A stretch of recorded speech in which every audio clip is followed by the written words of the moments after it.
Imagine ceci. Dans un futur pas si lointain, tu pars en vacances dans l'espace. Et tu dois décider quels objets tu dois emmener avec toi. Mais au lieu de consulter les prévisions météo, tu ouvres ton simulateur de gravité. En effet, tu vas avoir besoin de savoir comment tous ces objets réagiront sur différentes planètes. Par exemple, tu dois emporter cette pelle en métal ou non? D'après ton itinéraire, ce sera un long, très long voyage. Tu as prévu de visiter toutes les planètes du système solaire et même quelques lunes. Mais en raison de la différence de gravité sur ces corps spatiaux, tu n'es pas sûr de l'utilité de certaines choses dont tu as l'habitude de te servir. Commençons par l'essentiel, les Tupperware. Je ne sais pas ce que font les voyageurs de l'espace, mais nous, les terriens, nous emportons nos Tupperware partout où nous allons. Cependant, si tu devais les emmener sur, disons, Mercure, ils s'envoleraient très probablement dans l'atmosphère. Ces récipients en plastique que tu utilises pour conserver tes aliments sont trop légers. Et comme la gravité sur Mercure est 2,5 fois plus faible que celle sur Terre, tu devras peut-être remplir tes récipients en plastique avant de les sortir de ton vaisseau spatial pour aller pique-niquer. Si un Tupperware pèse environ 200 grammes sur Terre, il ne pèsera qu'un quart de ce poids sur Mercure. Maintenant, si nous y mettons quelques bananes, une poignée de mini-carottes et 2 pastèques, tu pourras emporter ton récipient en toute sécurité hors de ton véhicule spatial. Il te sera juste un peu difficile de faire tenir tout ça dans un Tupperware de taille standard. Mais attends, avant de sortir, tu dois savoir que la température atmosphérique sur Mercure peut atteindre 426 degrés Celsius.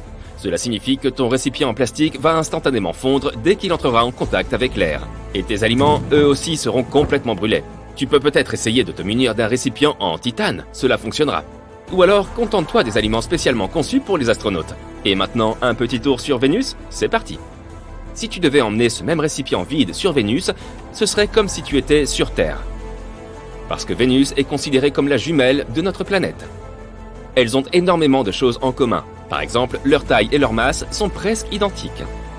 En ce qui concerne la gravité, voici la formule. Plus la masse est importante et plus la densité est élevée, plus la gravité est forte. La gravité sur Vénus est environ 10% plus faible que sur la Terre. Donc oui, tu peux quitter ton vaisseau spatial avec ton récipient, vide ou plein, et profiter d'un magnifique déjeuner pittoresque sur la surface de Vénus. Tu devras cependant trouver un moyen de manger sans enlever ta combinaison spatiale. L'atmosphère de Vénus est chargée d'acide sulfurique. Et ça peut irriter ton nez et ta gorge et te poser des problèmes de respiration. Ou pire. Bien pire.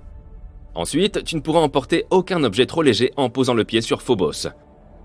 Et non, il ne s'agit pas d'une île grecque. Pas même d'un yaourt grec, mais c'est un nom plutôt cool, n'est-ce pas? C'est en fait l'une des lunes de Mars. Ici, même ton vaisseau spatial aurait besoin d'un peu d'aide pour se maintenir près du sol. Mettons qu'il pèse autant qu'un bus. Eh bien, n'importe quelle personne de taille moyenne pourrait le soulever d'une seule main. Parce que sur Phobos, les habitants de la Terre ne ressentiraient qu'à peine la force de gravité. Et fais très attention si tu t'amuses à sauter. Un seul bond un peu trop enthousiaste et te voilà projeté dans l'espace. Passagers du vaisseau Voyager. Veuillez ne pas sortir du véhicule. Tu t'approches de Jupiter, une géante gazeuse. Une tempête sans fin fait rage dans son atmosphère.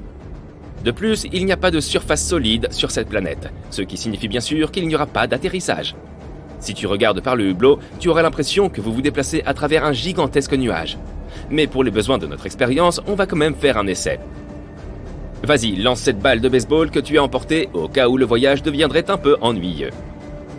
Et compte le temps que la balle va mettre pour toucher la surface. Si sur Terre, ta balle tomberait à une vitesse de 9806 mètres par seconde, sur Jupiter, la même balle toucherait le sol à une vitesse 2,5 fois supérieure. C'est parce que Jupiter est plus de 10 fois plus grande que la Terre et environ 300 fois plus lourde que notre belle planète bleue. Maintenant, si tu déplaces ton vaisseau spatial juste un peu sur le côté, vers l'une des lunes de Jupiter, Europe, la situation sera complètement différente. Si tu lances ta balle de baseball en l'air sur Europe, tu ne la reverras plus jamais. La gravité y est presque inexistante, ce qui signifie que non seulement ta balle de baseball s'envolerait instantanément, mais tu connaîtrais toi-même un sort similaire. D'un autre côté, si tu te décides quand même à t'aventurer hors de ton vaisseau spatial pour explorer le champ gravitationnel d'Europe, pourquoi ne pas essayer de soulever le véhicule spatial lui-même? Sur cette lune, un terrien ordinaire peut facilement soulever jusqu'à 450 kg, ce qui équivaut à un élan mâle adulte de taille normale. ou tu peux soulever une formation pyramidale de 9 personnes de la même taille. À toi de choisir. Lorsque tu t'approches de Saturne, fais bien attention. Même si de loin, ses anneaux ont l'air tout à fait lisses et d'une seule pièce, de près tu remarqueras qu'ils sont en réalité faits de fragments de glace et de roches qui flottent dans l'espace. Tu ne voudrais pas abîmer ton joli vaisseau, n'est-ce pas? Il n'y a pas non plus de surface solide sur Saturne, ce qui rend là aussi l'atterrissage impossible, et l'atmosphère est pleine d'ammoniac. N'oublie pas que c'est un environnement plutôt inhospitalier pour un humain. À l'intérieur de ton vaisseau spatial, tu trouves une collection de livres de science-fiction. Assez pour remplir une étagère entière. Ensemble, ils doivent peser environ 180 kg. Oui, ça fait beaucoup de livres. Et comme si tu étais doté de super pouvoirs, tu essaies de soulever la moitié de ce poids d'une seule main. Mais devine quoi? Tu échoues. Parce que la gravité de Saturne est trop semblable à celle de la Terre. Au cas où toutes ces histoires de gravité t'auraient un peu embrouillé l'esprit, lorsque nous parlons de gravité, nous nous référons à la force avec laquelle une planète, ou tout autre corps spatial, attire les objets vers son centre. Donc, si tu as besoin d'un peu d'aide pour organiser ta collection de science-fiction par ordre alphabétique, demande à l'équipage de déplacer le vaisseau vers un corps spatial voisin dont la force gravitationnelle est plus faible. Comme Pluton, par exemple. Aujourd'hui, elle n'est plus considérée comme une planète. Juste une planète naine, et l'un des corps spatiaux les plus éloignés du Soleil. Tu auras besoin d'une combinaison spatiale extra chaude pour y aller. Pluton est glacé et sa surface est minuscule. Elle est plus petite que notre chère Lune. Mais c'est un endroit idéal pour tester ta force. Si sur Terre, il est pratiquement impossible pour une personne normale de soulever un éléphant, sur Pluton, tu pourras soulever un éléphanto pesant environ 120 kg. Et même un éléphant de taille moyenne qui peut peser jusqu'à 900 kg. Sur le chemin du retour vers la Terre, tu t'arrêtes un moment sur Uranus. La planète la plus froide de notre système solaire a une température moyenne d'environ moins 212 degrés Celsius. Donc, si tu tentes de sortir de ton vaisseau spatial, tu gèleras avant même d'avoir fait un seul pas. Bien que la gravité sur Uranus soit assez similaire à celle de la Terre, il y a une chose qui est très différente. Le temps.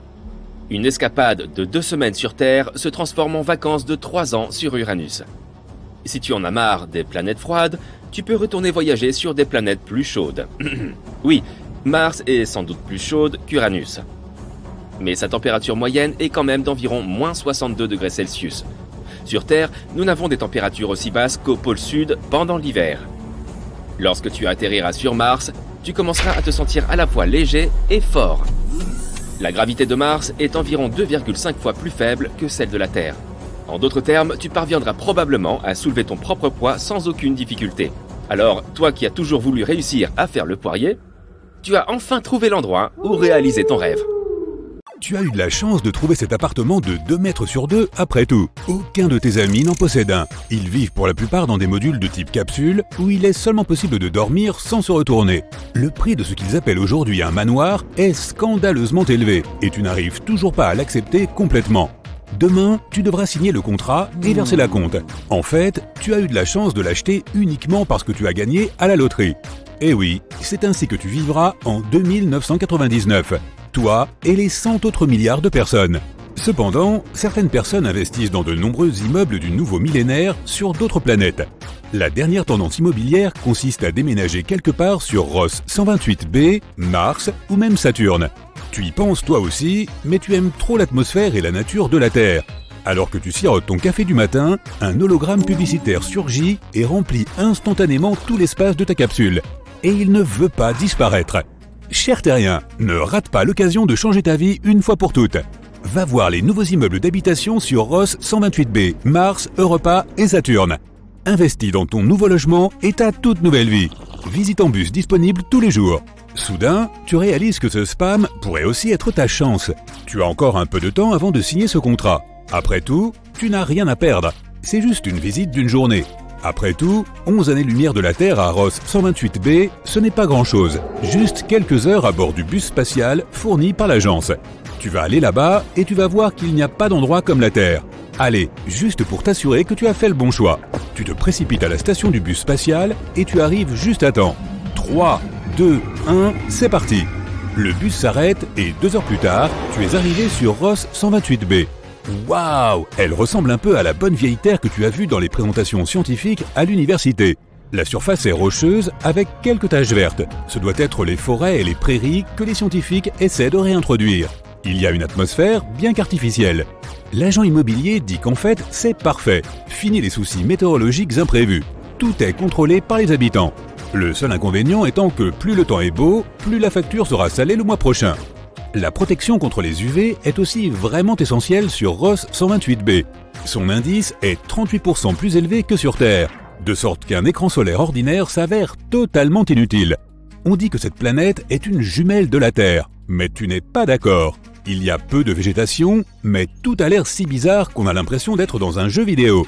À côté de l'immeuble, il y a un potager et une petite ferme qui produit de la nourriture biologique pour les habitants. Alors tu décides de faire un tour pour voir comment ça marche.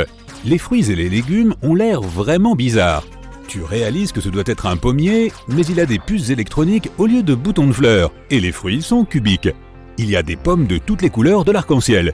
Tu avances et tu tombes sur un petit rocher, l'une des rares choses d'origine de cette planète qui n'ont pas été importées de la Terre.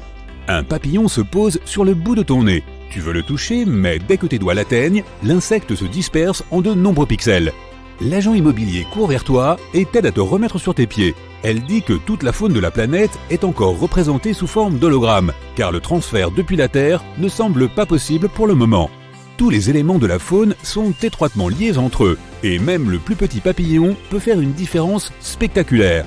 Avec l'argent que tu as pour la compte sur Terre, tu peux t'offrir un appartement à 2 étages sur cette planète. Le seul problème est le trajet fatigant pour aller travailler chaque jour. Allez tout le monde, Mars est devant nous, nous avons encore beaucoup d'immeubles d'habitation à vous montrer. Oh, c'est l'agent immobilier qui t'appelle. Tu montes dans ce bus et quelques temps plus tard, tu atterris sur Mars. En 2999, elle est tout simplement spectaculaire, mais un peu trop ensablée. Les scientifiques n'arrivent toujours pas à amener de l'eau liquide sur cette planète, même si l'atmosphère est tout à fait normale. La planète est trop chaude maintenant qu'ils ont essayé de la rendre habitable. Même s'il y a des glaciers, toute l'eau se transforme instantanément en gaz à cause de la chaleur. Tu aperçois de grandes machines dans le ciel. L'agent immobilier dit qu'il s'agit de pièces d'équipements essentiels qui piègent l'eau sous forme de gaz dans le ciel pour fabriquer de l'eau martienne en sachet. Elle te donne un sachet pour que tu l'essaies. Ça ressemble à un ballon d'air bizarre. Tu l'inhales et tu n'as jamais goûté quelque chose comme ça avant. Et tu n'arrives toujours pas à comprendre comment ce gaz a pu étancher ta soif.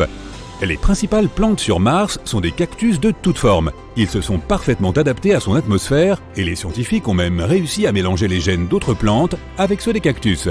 Ces grandes plantes sont un type martien d'érable. On peut le deviner en regardant les feuilles. Regarde, voici des poires qui poussent sur ce grand cactus.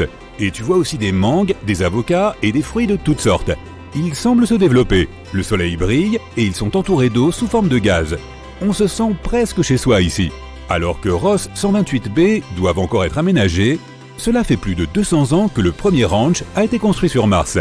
Cependant, l'immobilier est plus cher ici, donc tu ne peux t'offrir qu'un joli studio. Ça semble être une bonne affaire, mais il est temps de visiter une autre planète. Tu te diriges vers Europa, une des lunes de Jupiter. Tu es allé sur cette planète l'année dernière en vacances et tu as beaucoup aimé. Il y a 1000 ans, les scientifiques pensaient qu'il y avait de l'eau sous sa croûte glacée. Et ils avaient raison. La croûte a fondu pour former un immense océan, 2 fois plus grand que l'océan terrestre, et la planète elle-même a subi divers changements au cours du dernier millénaire. Toutes les fissures qu'elle avait sur sa surface lisse ont formé de nombreux petits continents. Tous ont été nommés d'après des pays européens, mais tu as assez de temps pour n'en visiter qu'un seul, l'Italie. Le continent est entouré d'eau bleue et de citronniers parfumés à perte de vue. Les gens font des pizzas avec des tomates fraîchement cultivées, bien qu'elles soient aussi grosses que les pastèques de la Terre. Une tomate suffit pour 2 pizzas. Tu regardes la brochure Europa pour avoir plus d'informations sur les autres continents. En Norvège, il y a des montagnes qui ressemblent beaucoup aux fjords norvégiens. En France, il y a des champs de lavande sans fin. Et sur le continent grec, il y a de grandes fermes avec des oliviers.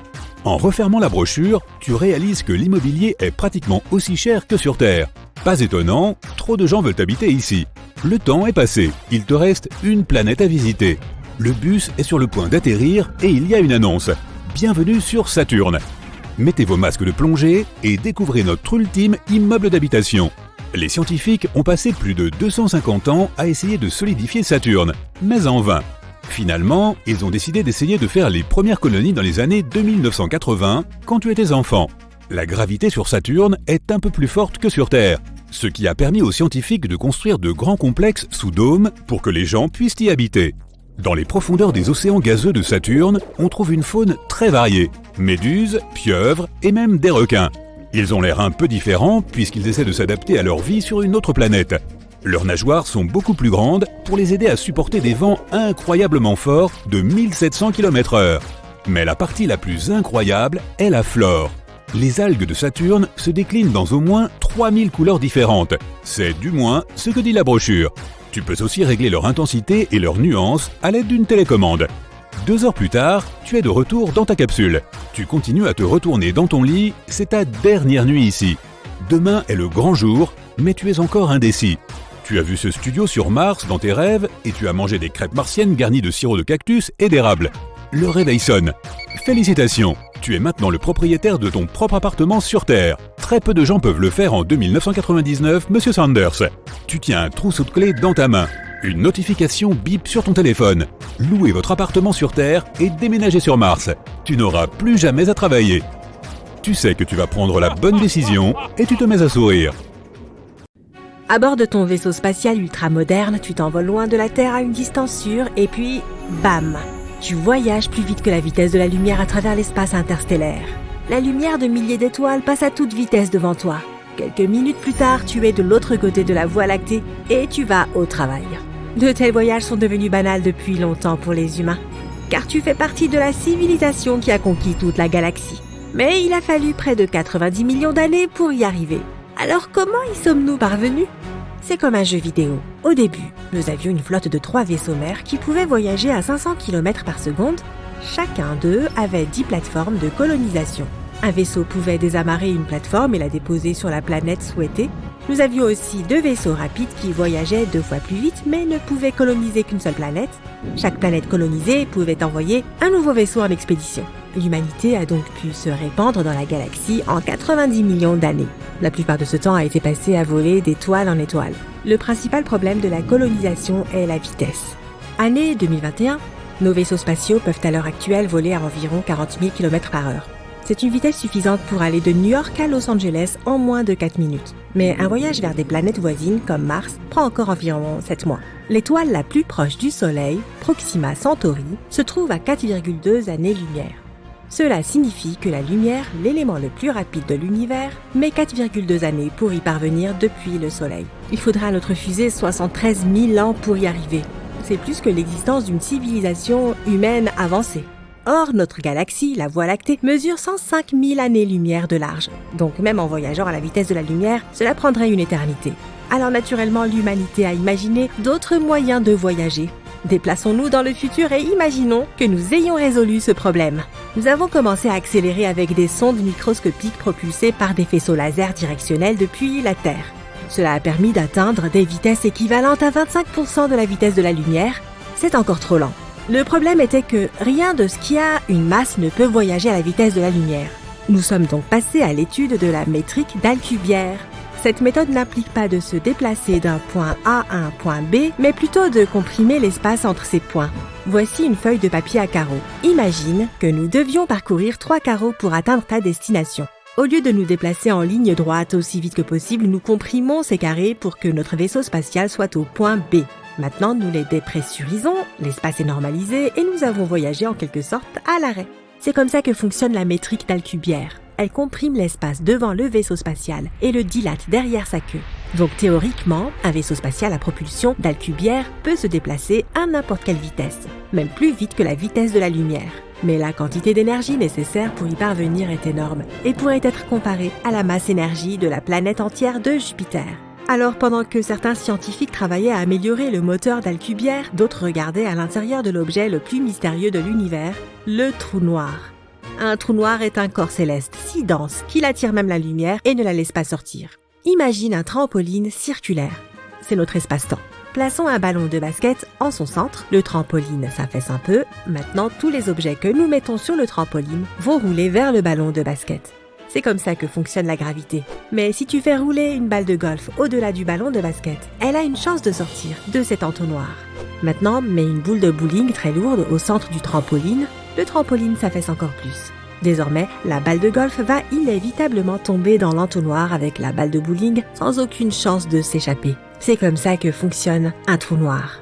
Et certains scientifiques pensent qu'il pourrait y avoir un trou de verre au cœur d'un trou noir. C'est un raccourci entre le point A et le point B de l'univers. Retournons à notre feuille de papier. Au lieu d'aller tout droit, nous plions la feuille de façon à ce que le point A soit juste au-dessus du point B. Maintenant, nous faisons un trou dans le papier et nous nous déplaçons vers le point B. Nous le déplions à nouveau et voilà. Nous sommes arrivés à destination. Il existe donc une théorie selon laquelle, si un vaisseau spatial entre dans le champ gravitationnel d'un trou noir et résiste à l'incroyable tension qui y règne, il peut sortir vers n'importe quel autre point de l'univers auquel ce trou de verre mène. Il pourrait même s'agir d'une autre galaxie ou d'un univers parallèle. Nos recherches ont été fructueuses et désormais, en regardant une carte de la Voie lactée, nous pouvons nous rendre absolument partout. Il ne reste plus qu'à choisir le bon endroit à coloniser. Il y a environ 1 milliard d'étoiles. Autour de chacune d'entre elles se trouvent des planètes susceptibles de convenir à la vie. Nous devons donc réduire la liste. Tout d'abord, nous recherchons des étoiles relativement jeunes, presque comme notre Soleil. Près d'elles, une colonie humaine peut potentiellement vivre pendant longtemps. Ensuite, lorsqu'une étoile vieillit, elle commence à se dilater et à devenir rouge. Dans les derniers stades de sa vie, elle peut absorber toutes les planètes qui l'entourent, puis exploser avec une telle force que la lumière de l'explosion peut être vue à des dizaines d'années-lumière. Deuxièmement, la candidate pour une colonie humaine doit se trouver dans la zone habitable de l'étoile. Il s'agit d'une zone étroite, pas trop éloignée ni trop proche de l'étoile, pour qu'il n'y fasse ni trop froid ni trop chaud. En d'autres termes, l'eau sur la planète doit exister sous forme liquide.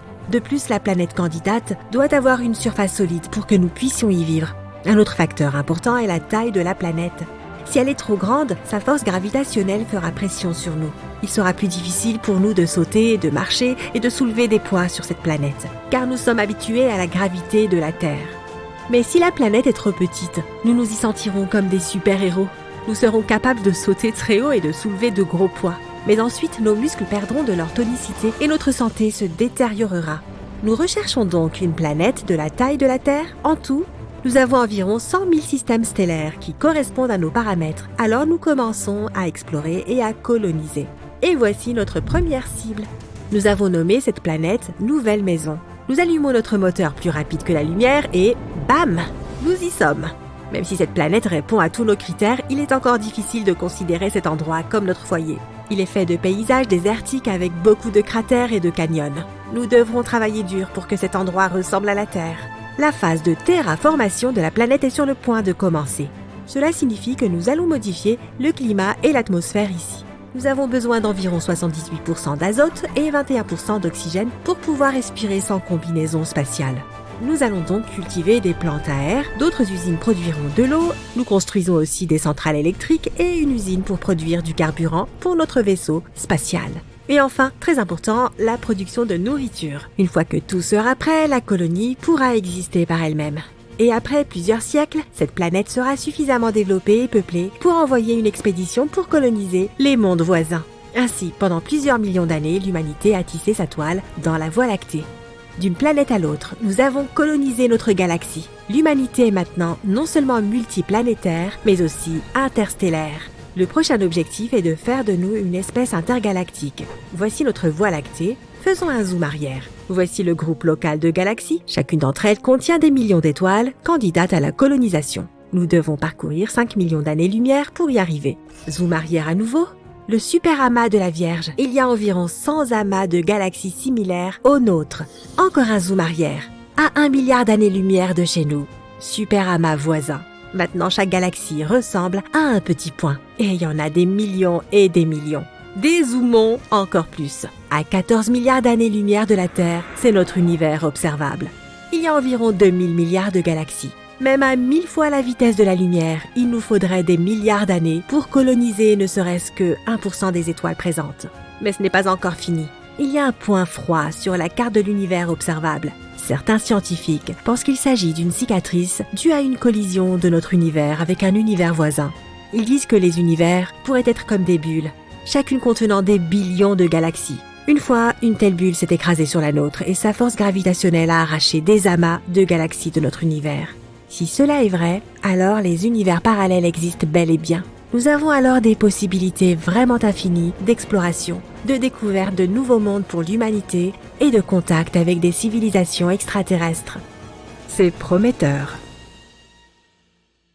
Cela peut faire penser à une scène d'un film de science-fiction ou à un tableau onirique, mais ce sont en fait des images réelles de Mars, cette planète connue pour sa couleur rouille. Des couches de roches et de poussière recouvrent la surface de la planète. Elles sont composées de minéraux riches en fer. C'est pourquoi la poussière sur Mars est principalement composée d'oxyde de fer. Elle flotte dans l'atmosphère et crée une brume rouge orangée autour de la planète. Mais Mars cache des secrets encore plus fascinants, comme ces taches bleues sur sa surface. Elle ressemble à une mer de dunes, sculptée par le vent, d'une largeur d'environ 30 km. Les astronautes ont vu ces dunes au niveau de la calotte polaire nord de la planète. C'est une région qui couvre une superficie à peu près aussi grande que le Texas. Les dunes bleues, formées par les vents, ont la forme de longues lignes de tissage. Les vents sur Mars sont implacables et puissants. Ils transforment la surface stérile de la planète en terrain d'une grande beauté. Ces vents sont influencés par de nombreux facteurs, comme par exemple les fluctuations de température ou la façon dont l'atmosphère de la planète circule. L'atmosphère est mince sur Mars. C'est la raison pour laquelle l'eau liquide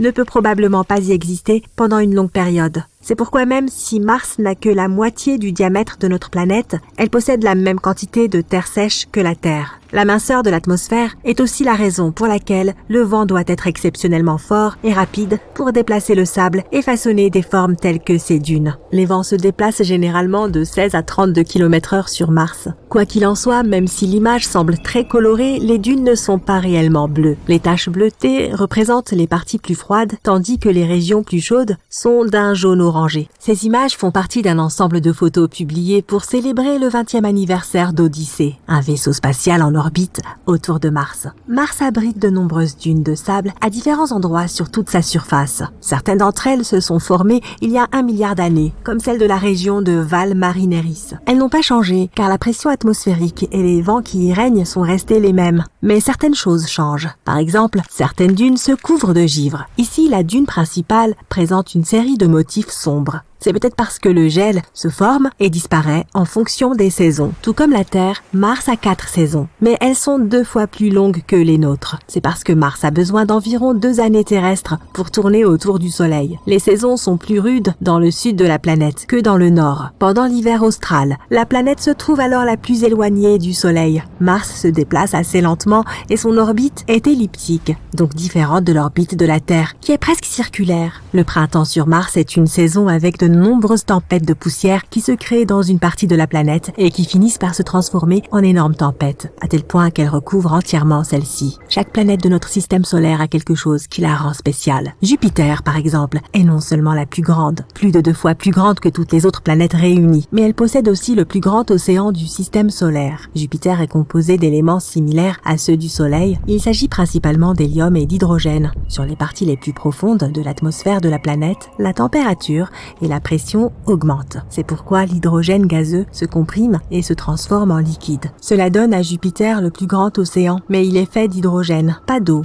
Il existe aussi une théorie selon laquelle, quelque part à mi-chemin du centre de Jupiter, la pression augmente tellement que les électrons commencent à être expulsés des atomes d'hydrogène. Cela permet au liquide de conduire l'électricité aussi efficacement que la plupart des métaux. Jupiter tourne rapidement, ce qui crée des courants électriques et génère un fort champ magnétique. Mais en tant que géante gazeuse, la planète n'a pas de surface ferme. Les tourbillons et les rayures de la planète sont des nuages froids et venteux d'eau et d'ammoniac. Jupiter abrite aussi la fameuse grande tache rouge, qui est une tempête incroyablement grande, avec des nuages de couleur rouge tournant dans le sens inverse des aiguilles d'une montre. Les vents y sont bien plus rapides que n'importe quel ouragan sur notre planète. La grande tache rouge a légèrement changé au fil du temps et est actuellement plus grande que notre planète. Elle est 1,3 fois plus large que la Terre. Les scientifiques ont découvert que ses racines s'étendent sur plus de 320 km dans l'atmosphère de Jupiter. Un cyclone tropical normal, tel que nous en voyons sur notre planète, ne peut s'étendre que sur 15 km du haut vers le bas.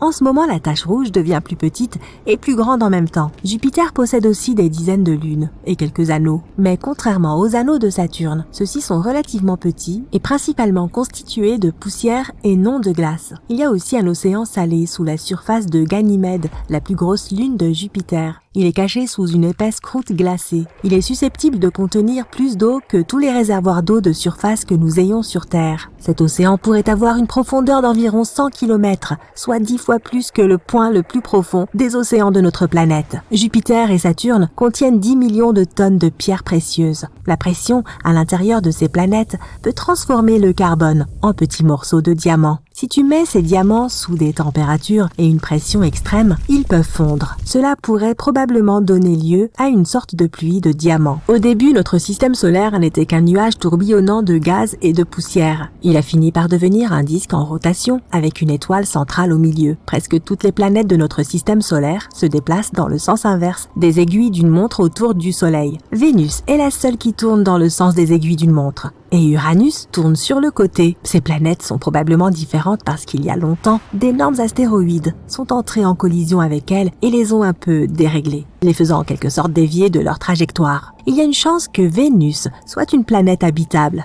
même si aujourd'hui ce n'est certainement pas un endroit où tu voudrais vivre avec ses nuages d'acide sulfurique et son énorme pression atmosphérique. Cette dernière est 90 fois supérieure à celle de la Terre. Ajoute à cela des températures follement élevées, on peut dire que les conditions sur Vénus sont plutôt défavorables à la vie humaine. Avec ses 462 degrés, Vénus est plus chaude que Mercure, même si elle est plus éloignée du Soleil. Cela est dû au fait que l'atmosphère de Vénus est saturée en dioxyde de carbone. Il piège la chaleur, ce qui fait que la température augmente beaucoup plus qu'elle n'est censée le faire. Mais les simulations ont montré qu'il y a environ 700 millions d'années, Vénus aurait pu être un endroit agréable avec des températures modérées et de l'eau liquide. Ces conditions étaient légèrement similaires à celles que nous avons sur Terre aujourd'hui. Uranus n'est pas une géante gazeuse. Elle est faite de glace. Son atmosphère contient du méthane, ce qui confère un aspect bleu à la planète. Elle a 27 lunes, 2 séries d'anneaux et beaucoup de glace dans son atmosphère. Une journée sur Uranus dure un peu plus de 17 heures. C'est le temps qu'il faut à la planète pour effectuer une seule rotation sur son axe. Mais son inclinaison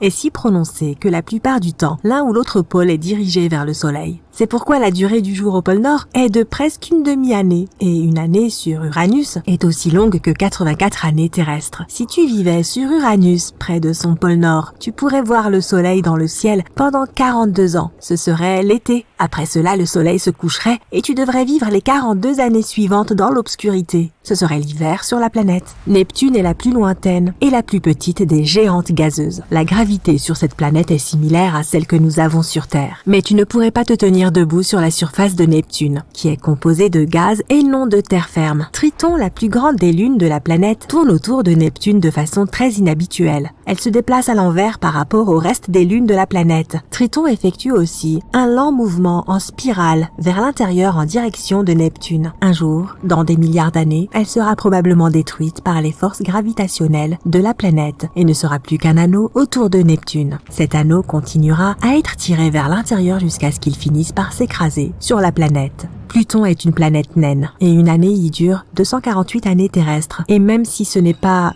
une planète, Pluton a quand même plusieurs atouts à faire valoir, tels que ses montagnes flottantes. Les glaciers azotés de Pluton comportent d'innombrables collines isolées, chacune pouvant atteindre plusieurs kilomètres de diamètre. Il s'agit probablement de fragments de glace d'eau provenant des hautes terres environnantes de la planète naine. La glace d'azote est plus dense que la glace d'eau. Les scientifiques pensent donc que les collines de glace d'eau flottent dans une mer d'azote gelée, comme les icebergs de l'océan Arctique sur Terre. Tu te sens bien reposé, j'espère, parce que je vais te proposer quelque chose d'un peu difficile. Ne t'inquiète pas, ça va être amusant. Tu vas visiter différentes planètes dans notre système solaire et essayer de courir sur chacune d'elles. Nous allons voir où tu fileras comme une gazelle et où, au contraire, tu pourras à peine marcher. L'homme le plus rapide au monde, Usain Bolt, peut courir à une vitesse moyenne de 38 km/h. Mais sa vitesse de pointe est encore plus élevée, 43 km/h. Malheureusement, nous ne pouvons pas tous être Usain Bolt. Une personne moyenne court à une vitesse comprise entre 10 et 13 km/h. Mais peut-être existe-t-il une planète où tu pourrais battre les records du célèbre sprinter jamaïcain. Avant toute chose, voyons ce qui affectera ta vitesse lorsque tu courras sur d'autres planètes. Pour commencer, la gravité. En fonction de sa force sur la planète que tu visites, elle influencera ton poids. Et dans la plupart des cas, plus tu es lourd, plus tu courras lentement. En outre, sur toutes les planètes de notre système solaire, hormis la Terre, tu devras porter une combinaison spatiale assez volumineuse. Sans ça, tes chances de survie seront absolument nulles. Sans oublier que les conditions météorologiques sont extrêmes sur la plupart de nos voisines. Il y fait soit un froid glacial, soit une chaleur étouffante. Et les vents peuvent y être extrêmement, et je dis bien extrêmement, violents. Bref, ton fabuleux voyage est sur le point de commencer. Attache ta ceinture. La première planète sur ton itinéraire est Mercure. En jetant un coup d'œil à ce monde par le hublot de ton vaisseau spatial, tu remarques que cette planète ressemble étrangement à notre bonne vieille Lune. Mais quelques instants plus tard, tu réalises que ce n'est qu'une illusion. Sur toute la surface de Mercure, tu vois des cratères, le résultat de nombreux impacts de météorites. Et oui, cela risque de rendre ta course sur cette planète beaucoup plus difficile. Ça est ta grosse combinaison spatiale. Oui, mais tu ne survivrais pas sur Mercure sans cette protection. Les températures y sont extrêmes. 427 degrés pendant la journée et moins 179 degrés pendant la nuit. Mais il y a une chose qui peut jouer en ta faveur sur cette planète peu accueillante. Disons que tu pèses 70 kg sur Terre. Sur Mercure, tu pèseras environ 26 kg, ce qui signifie que malgré ta combinaison spatiale si encombrante, tu pourras te déplacer beaucoup plus vite que sur Terre. Et tu réussiras peut-être même à atteindre une vitesse de 21 km/h si tu fais un effort. La prochaine planète sur ton itinéraire est Vénus, qu'on appelle aussi l'étoile du matin. En t'approchant, tu vois un monde très différent de ce que tu as pu voir dans les livres d'astronomie. Avant d'atterrir, tu dois traverser une atmosphère super dense, composée de dioxyde de carbone. Et tandis que ton vaisseau descend, tu vois passer d'épais nuages d'acide sulfurique. On dit souvent que Vénus est un peu la jumelle de la Terre, car ces deux planètes ont une taille et une densité similaires. Sur Vénus, tu pèses presque autant que sur Terre. 63 kg. Ton poids est donc un peu plus faible ici, mais n'oublie pas que tu portes cette combinaison spatiale. Malgré ça, comme les conditions sont assez similaires sur les deux planètes, il se pourrait que tu parviennes à courir un peu plus vite que sur Terre, à environ 14 km/h. Ta première impression de Mars est qu'il y fait un froid glacial. La température moyenne y est de moins 62 degrés. Même de loin, la planète a cette teinte rougeâtre. Une fois que tu as atterri sur la surface de Mars, tu comprends pourquoi. Le sol est couvert d'une poussière roussâtre. Cette même poussière, très fine, flotte dans l'air tout autour de toi. Où que tu regardes, tu vois des teintes dorées, brunes, orangées et même verdâtres. Ce sont les minéraux qui composent le sol qui déterminent les couleurs du paysage. L'épaisseur de la couche de poussière varie d'une zone à l'autre, mais la moyenne générale est d'environ 2 mètres. Et oui, cela va rendre la course un tantinet plus difficile. Sur Mars, ton poids sera beaucoup plus faible que sur Terre, seulement 26 kg. Cela te permettra d'atteindre la vitesse impressionnante de 19 km/h. En voilà un champion. Mais que vois-tu à l'horizon? On dirait une tornade. Une tempête de poussière?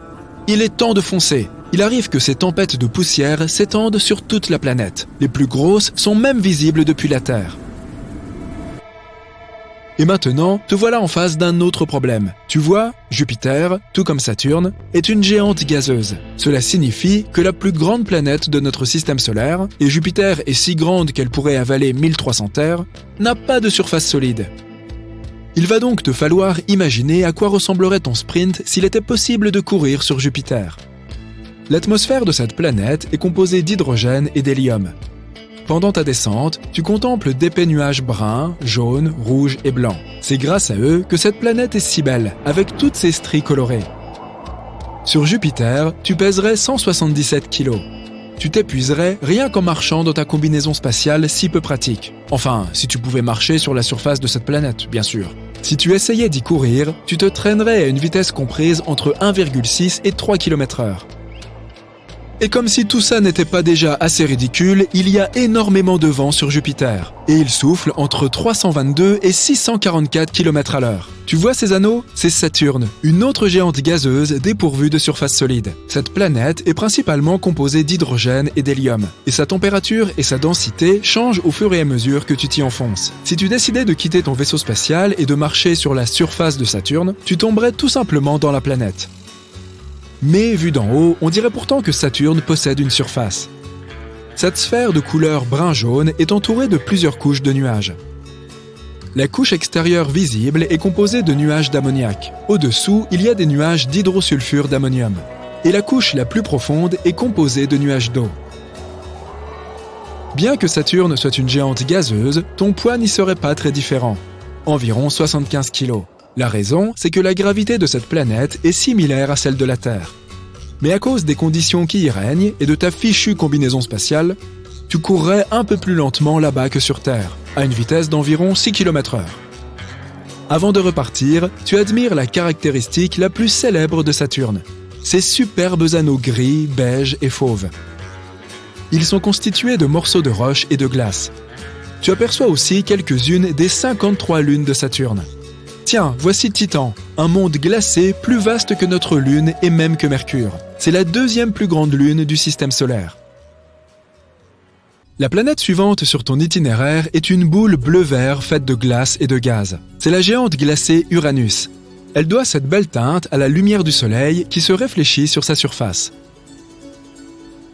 Uranus n'est pas solide, actionne vite les freins. Si tu n'arrives pas à t'arrêter à temps, ton vaisseau spatial va traverser la haute atmosphère de la planète et s'enfoncer dans son noyau liquide et glacé. Je doute que tu parviennes à y mener ton expérience. Alors, il nous faut à nouveau faire preuve d'un peu d'imagination. Sur Uranus, ton poids serait d'environ 62 kg. Et, contre toute attente, tu pourrais atteindre une bonne vitesse ici, au moins 13 km/h.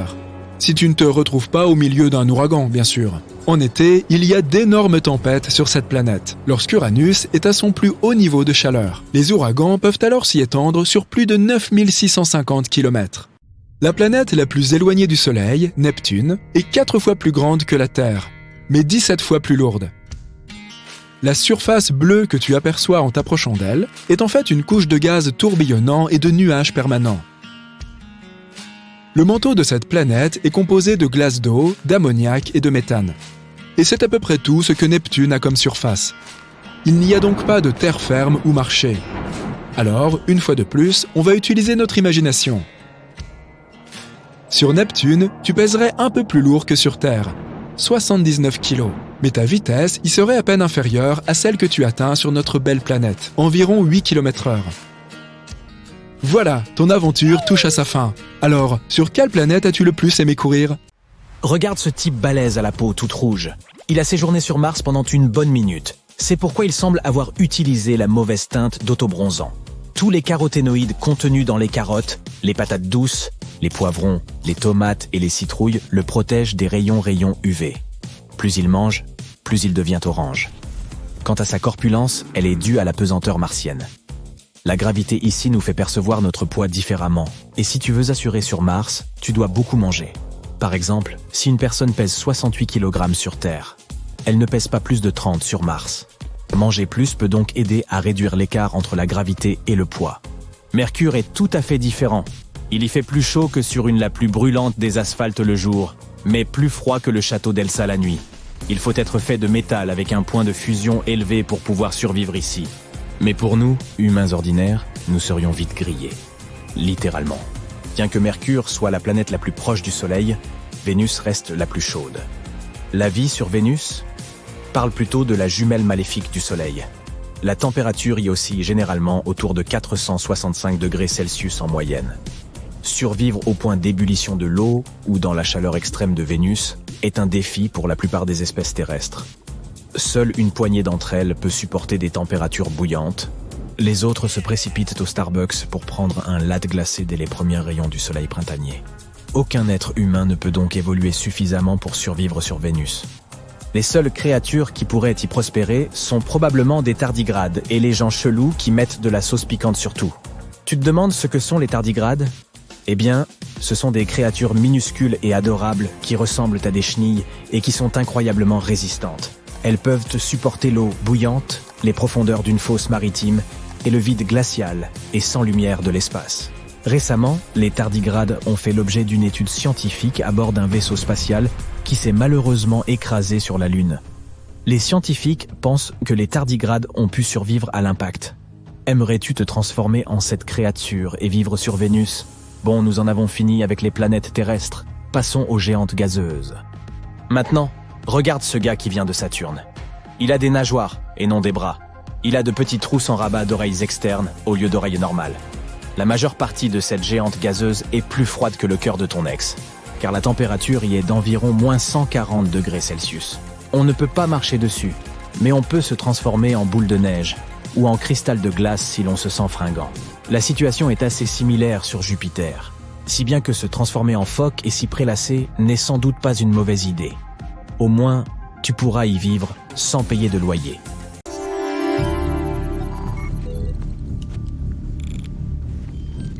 « 50 cm avec la gravité terrestre. Contrôle effectué. Maintenant, le simulateur va recréer la surface de Mercure. Oula, il fait super chaud ici! Oui, c'est comme si tu te trouvais à côté d'un volcan.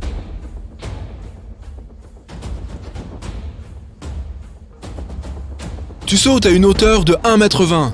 On passe à Vénus. Waouh, ça fait peur. Sur la vraie planète Vénus, tout est toxique.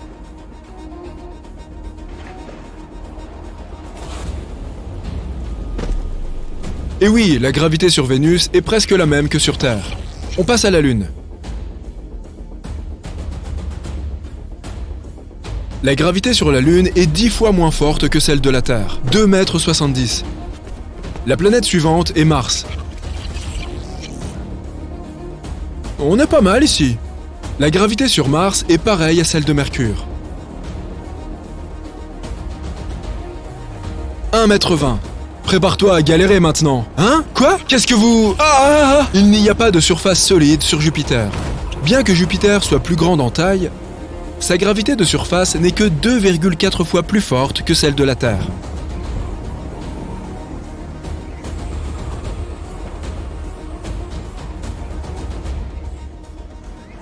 C'est bon pour moi. On passe à Saturne. Pas de surface solide ici non plus. La gravité de Saturne est plus ou moins la même que celle de la Terre. C'est parti pour Uranus. Il fait tellement froid. Ici, il fait pourtant 5 fois plus chaud que sur la vraie planète Uranus. Vraiment? Je sens plus mes jambes. Un peu plus de 50 cm. La gravité est tellement moins forte que sur Terre. Et maintenant, voici Neptune. Tu sautes à 40 cm de hauteur. La gravité est tellement plus forte que sur Terre. Sortez-moi de là! C'est bon là, on a fini? Éteignez le simulateur.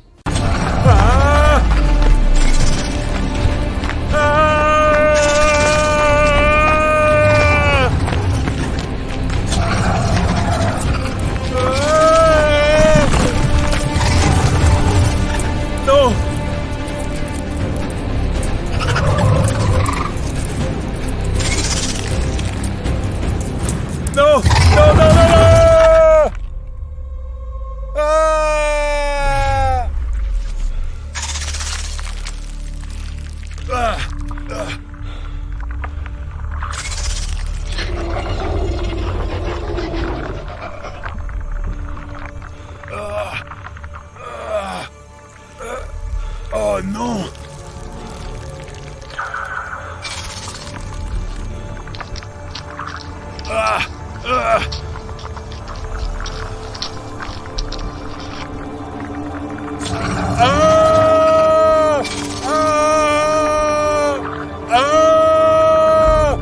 Arrête de crier, hein?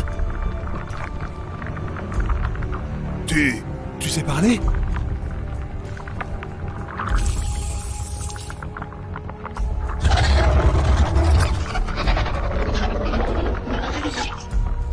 Non! Non, non, non, non, non, non!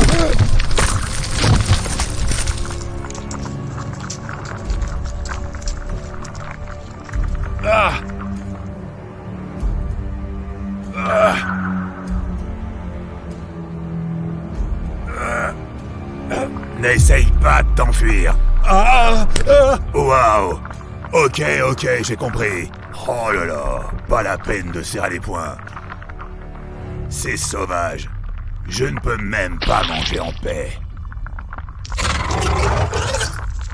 La Lune est le voisin spatial le plus proche de la Terre et son seul satellite naturel. Elle s'est probablement formée alors qu'un énorme objet de la taille de Mars s'est écrasé sur notre planète il y a des milliards d'années. Cette catastrophe a transformé la Terre en une boule brûlante de roches en fusion. Elle a aussi propulsé des matériaux sur son orbite, créant ainsi la Lune. Aujourd'hui, cette sphère fortement cratérisée se déplace autour de notre planète. Cela provoque, entre autres, des marées autour du globe. Faisant un peu plus du quart de la taille de la Terre, c'est le 5e plus grand satellite naturel du système solaire. La Lune a plusieurs phases, telles que nouvelle Lune, pleine Lune, premier et dernier quartier. Mais quel que soit son aspect, tu peux toujours la trouver dans le ciel nocturne et parfois même pendant la journée. Mais imagine que tu te réveilles la nuit et que tu remarques que la Lune a l'air un peu différente que d'habitude. Elle semble plus brillante et plus grosse. C'est à peine perceptible, surtout si tu es à moitié endormi. Tu retournes te coucher sans réaliser qu'au lieu de la Lune, c'est Mercure que tu viens de voir. De près, cette planète, la plus proche du Soleil, ressemble à notre satellite naturel. Sa surface est jonchée de cratères laissés par des roches spatiales. Mercure fait environ 2/5 de la taille de notre planète, mais elle est tout de même un peu plus grande que la Lune. C'est pourquoi la planète aurait une plus grande influence sur la Terre. Les nuits seraient plus lumineuses, les marées hautes seraient plus hautes et les marées basses seraient, tu l'as deviné, plus basses. Le cycle lunaire, c'est le temps dont a besoin la Lune, ou plutôt Mercure dans ce contexte, pour passer par toutes les phases, serait plus court de 14 heures.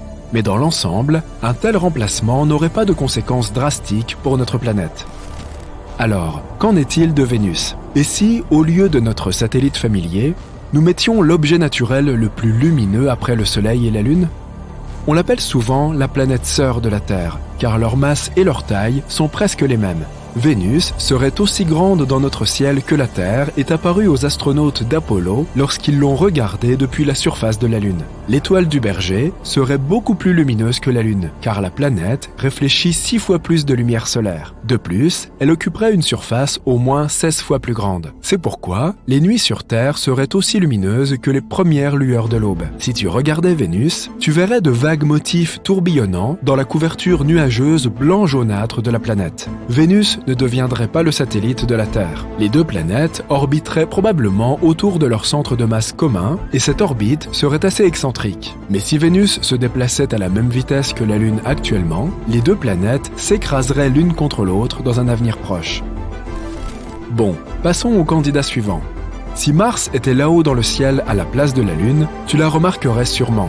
Même sans télescope, tu serais capable de t'émerveiller de sa couleur unique et des taches sombres sur sa surface. Et même si tu ne voyais pas la planète rouge, tu ressentirais quand même quelque chose d'inhabituel. Mars fait la moitié de la taille de la Terre, mais est plusieurs fois plus grande que la Lune. Remplacer un corps spatial plus petit par un corps beaucoup plus grand bouleverserait l'équilibre délicat de notre planète. Si tu avais la malchance d'être au bord de la mer lorsque Mars prendrait la place de la Lune, tu devrais partir au plus vite. Des vagues massives se soulèveraient dans les océans sous l'influence martienne. Elles s'écraseraient contre le littoral comme les plus grands tsunamis. Mars réfléchirait plus de lumière solaire que la Lune. Les nuits seraient plus claires, les paysages terrestres auraient une teinte rouge sinistre. Et tu pourrais admirer la plus haute montagne du système solaire, Olympus Mons, à travers un télescope.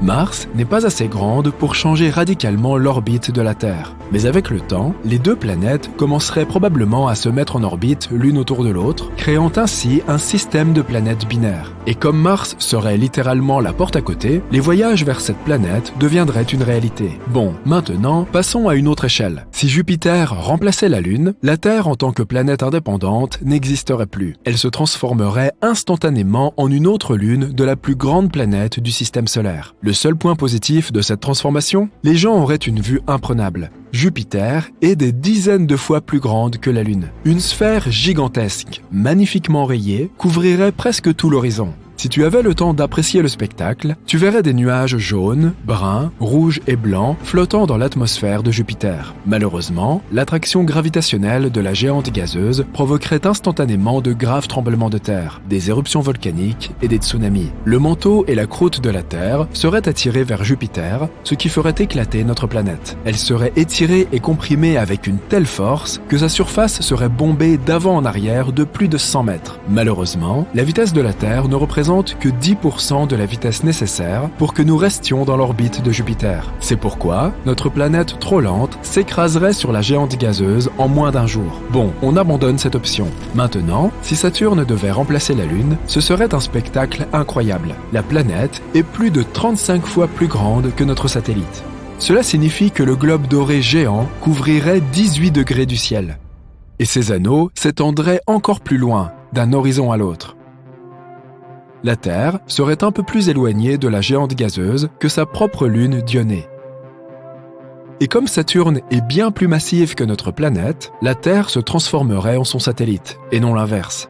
Malheureusement, la vitesse de rotation de la Terre ne serait, encore une fois, pas suffisante pour suivre le rythme, et nous nous écraserions très probablement sur la planète en un jour ou deux. Mais avant de brûler dans l'atmosphère de Saturne, nous devrions traverser ces magnifiques anneaux. Ils sont constitués de morceaux de comètes, d'astéroïdes et de lunes brisées. Ce serait un exploit d'arriver à passer à travers ces débris spatiaux. De plus, notre planète devrait éviter les lunes de Saturne. Or, il n'y en a pas moins de 53. Mais que se passerait-il si la chute n'avait pas lieu et que la Terre se transformerait en la 54e lune de Saturne? Alors, l'attraction gravitationnelle de la géante gazeuse entraînerait des déplacements tectoniques massifs sur tout le globe. Il déchirerait la croûte de la planète jusqu'à ce qu'il ne reste plus rien. Ok, ça ne va pas non plus. Uranus et Neptune sont toutes deux des géantes de glace. Ces planètes sont de la même taille, plus grandes que la Terre, mais plus petites que Saturne et Jupiter. Elles ont toutes deux un intérieur glacé, une atmosphère profonde et une couleur similaire. Un très beau bleu-vert. Si l'une de ces planètes remplaçait la Lune, les conséquences seraient les mêmes. Alors, jouons à pile ou face. Ok, ce serait Neptune que tu verrais un jour dans le ciel. Neptune est 14 fois plus grande que la Lune. La planète ressemblerait à une montgolfière bleu vif dans le ciel, non seulement la nuit, mais aussi le jour. Elle semblerait être 15 fois plus grande que le Soleil. Si tout le reste restait identique, une éclipse solaire semblerait se poursuivre pendant des siècles. Une fois que le Soleil aurait disparu derrière le bord de Neptune, notre planète serait plongée dans l'obscurité totale pendant pas moins d'une heure et demie. Neptune a une masse 17 fois supérieure à celle de la Terre, et sa force gravitationnelle est beaucoup plus forte. C'est pourquoi notre planète se retrouverait à jouer le rôle du satellite encore une fois. Elle orbiterait autour de Neptune un peu plus loin que sa propre plus grande lune, Triton. Au fait, il y aurait un grand risque que la Terre entre en collision avec ce corps spatial. Mais supposons que nous ayons la chance de ne pas croiser les satellites de Neptune. Même ainsi, nous aurions plus qu'assez de problèmes à gérer. Les marées sur notre planète deviendraient 1000 fois plus puissantes que celles causées par la Lune. La force gravitationnelle de Neptune ne déchirerait pas la Terre, mais elle réchaufferait notre planète. L'activité sismique augmenterait, déclenchant des tremblements de terre et des éruptions volcaniques. Et probablement aussi la fin d'Internet. Prépare ta garde-robe, tu vas déménager sur Mercure. Ta mission est de trouver ce que tu dois porter là-bas pour te sentir à l'aise. Alors voilà, Mercure est la planète la plus proche du Soleil dans notre système solaire. Il y fait plutôt chaud, environ 427 degrés Celsius, 2 fois plus que ce que ton four de cuisine peut produire. Tu as besoin d'une combinaison capable de réfléchir la chaleur comme celle-ci. Elle ressemble à du papier d'aluminium pour rôtir les canards. La surface réfléchissante, presque comme un miroir, reflète les rayons de chaleur et empêche ce qui se trouve à l'intérieur de cuire, c'est-à-dire toi. Cette combinaison est conçue pour aller au cœur des volcans sur Terre et peut résister jusqu'à 800 degrés Celsius. C'est 2 fois plus que la température à l'équateur de Mercure. Oh, et apporte une bouteille d'oxygène, sinon tu ne pourras pas respirer là-bas. Et tu dois attacher de lourds poids à tes jambes, Mercure est plus petite que la Terre et la gravité y est presque 3 fois plus faible. Tu dois donc augmenter ton poids de presque 3 fois pour être à l'aise. Il y fait extrêmement froid la nuit, alors tu dois bourrer ta combinaison thermique de matériaux isolants. Mais même cela ne te sauvera pas, car il fait 3 fois plus froid qu'au pôle Nord. En outre, l'atmosphère de Mercure ne te protège pas des radiations solaires aussi bien que celle de la Terre. Tu dois donc porter d'épaisses plaques de plomb sous ta combinaison pour te protéger. Mais la meilleure chose à faire est simplement de quitter cette planète. La suivante est Vénus. Bien qu'on l'appelle la sœur jumelle de la Terre, son paysage est plutôt effrayant. Un désert chaud avec des volcans et des nuages si denses que tu peux à peine voir le soleil. Ces nuages contribuent à l'effet de serre. Vénus est donc la planète la plus chaude du système solaire, 477 degrés Celsius. La combinaison qui réfléchit la chaleur ne t'aidera pas cette fois-ci. La pression atmosphérique ici est 92 fois plus élevée que sur la surface de la Terre. C'est comme si tu plongeais à 920 mètres sous l'eau. L'air de Vénus va donc tout simplement t'écraser. Pour survivre, tu as besoin d'une combinaison hermétique faite de titane et d'un autre matériau tout aussi solide. Sur Terre, nous utilisons une combinaison de plongée atmosphérique comme celle-ci pour pouvoir supporter l'immense pression des profondeurs. C'est comme un mini sous-marin en forme de corps humain. Et il est déjà équipé d'une bouteille d'oxygène. Oui, l'air de Vénus n'est pas seulement irrespirable, il est aussi toxique. La prochaine planète est la Terre. Regarde par le hublot et décide toi-même de ce que tu vas porter aujourd'hui, ok ? Allons sur le satellite de la Terre, la Lune. Quelques personnes sont déjà venues ici et elles portaient des combinaisons spatiales assez imposantes. L'essentiel est d'apporter une bouteille d'oxygène. Elle se trouve dans un sac à dos avec le système permettant d'assurer ta survie. Même s'il y fait froid, il n'y a pas d'atmosphère, c'est presque le vide. Et il n'y a pas de particules d'air, donc tu gardes ta chaleur un petit moment. Tu ne gèleras pas instantanément. Ta combinaison elle-même doit être hermétique et conserver une certaine pression atmosphérique à l'intérieur. Plus la pression est faible, plus la température à laquelle un fluide se mettra à bouillir est basse. Dans l'espace, les fluides de ton corps peuvent s'évaporer en quelques secondes. Comme ce n'est pas souhaitable, tu dois porter une combinaison spatiale. Cela te sauvera aussi des dangereuses radiations solaires.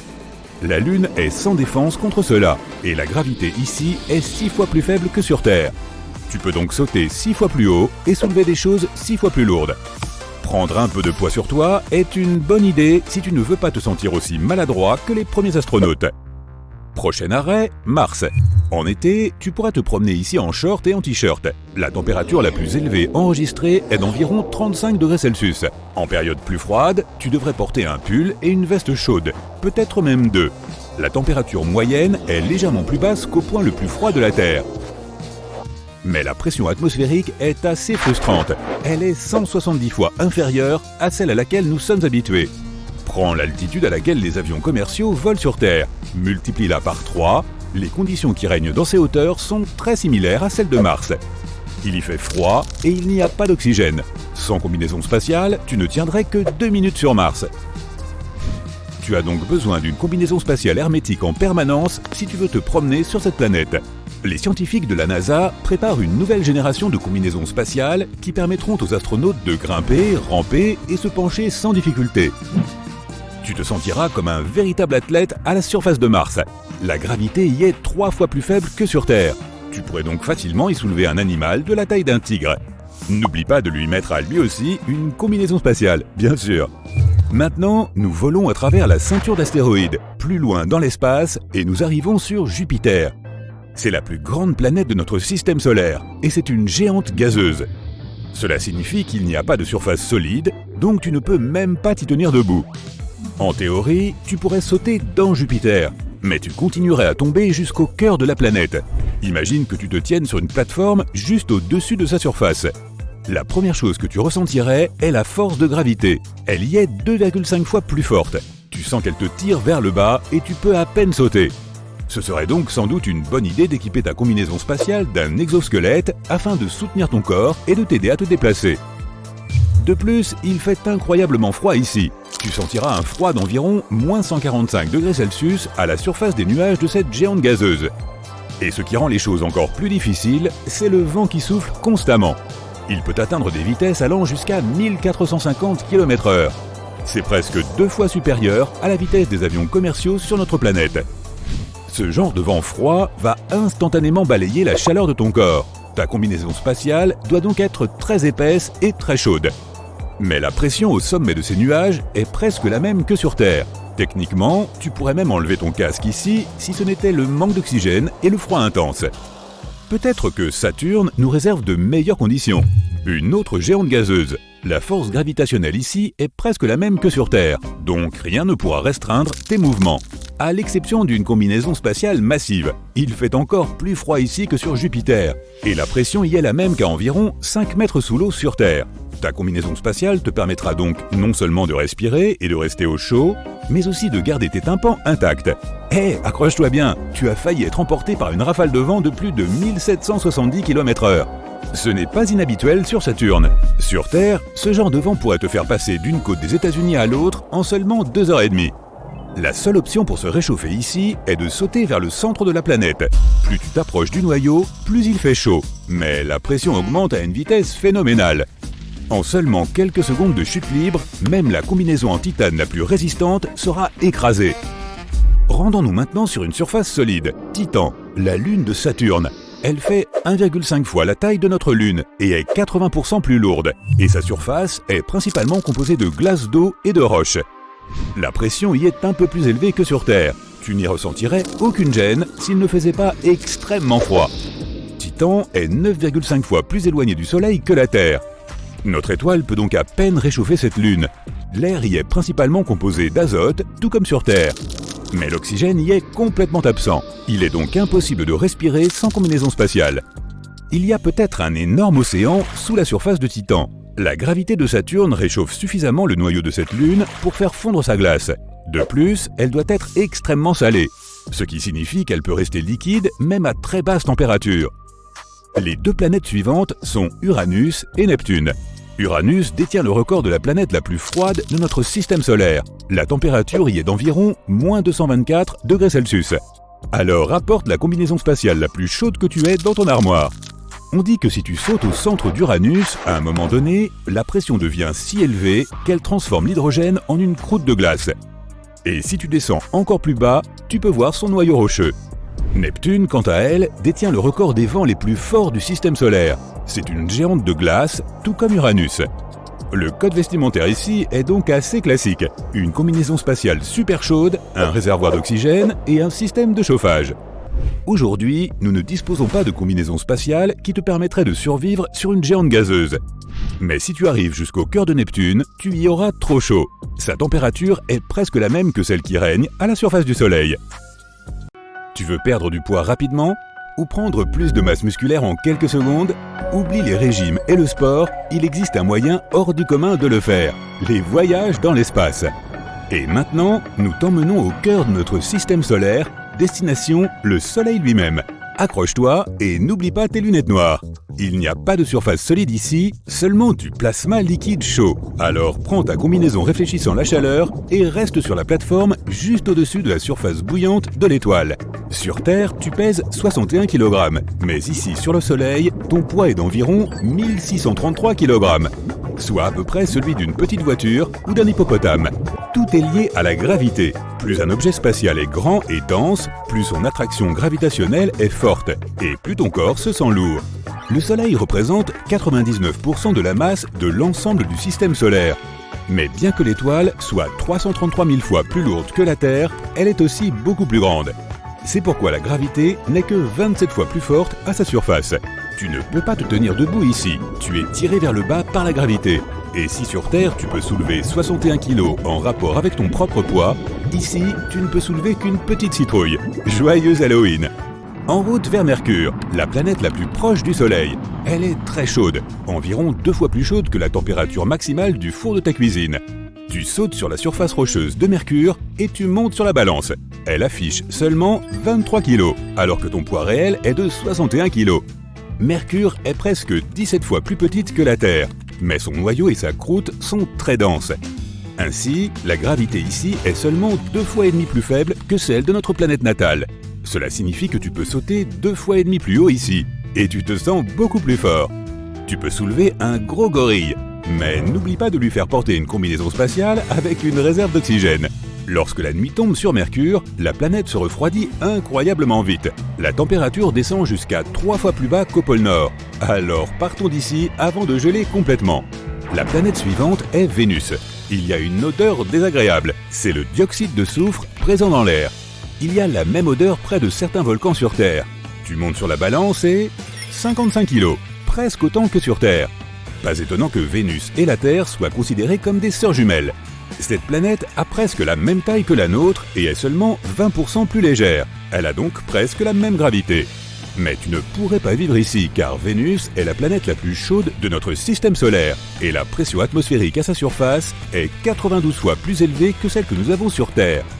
Tu ne ressentirais la même pression que si tu plongeais à 900 mètres sous l'eau sur notre planète.